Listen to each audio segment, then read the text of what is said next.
My name is Ed Caprelli. I'm a member of Fulton Creek Friends Church down in Richwood, Ohio, which is north of Columbus, about an hour.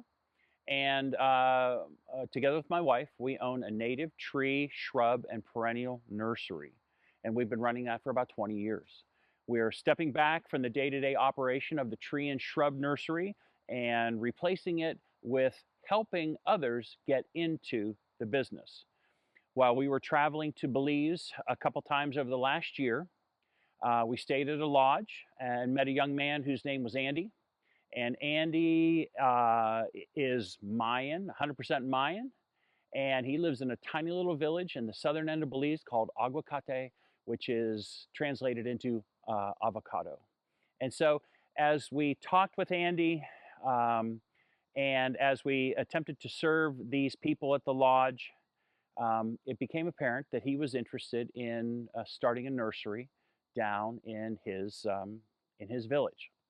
And so we, as a church, have partnered with Andy and his village. We are currently, our church, Fulton Creek, is currently serving 9 families that are in food distress. We send money down to Andy each month. He buys food for them and distributes them, and these people are exceptionally grateful for this little food supplements, this food supplementation that we give them. Um, our hope in Belize is this: Andy is part of an indigenous population. He's 100% Mayan, and their poverty rate is just sky high, like high 60s, low 70% of his people live in abject poverty. And Andy's one of the fortunate ones who has a good job at this lodge. And many people in his village are just subsistence farmers.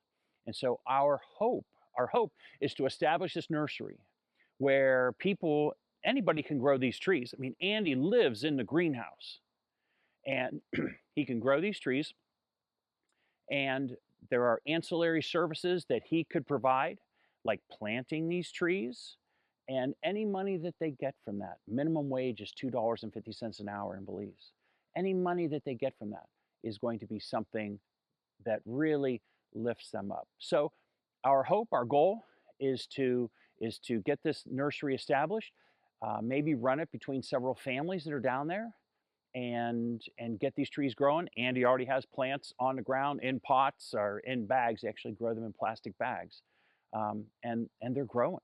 So our challenge is to get into the stream of planting and funding from the government, because this is mostly, the reforestation in Belize is mostly government run. And so we have to sort of break in, and I'm not sure how to do that yet. So I was emailing people this morning, just trying to figure out, how do we get into this? We would love to have you partner with us in praying for this effort.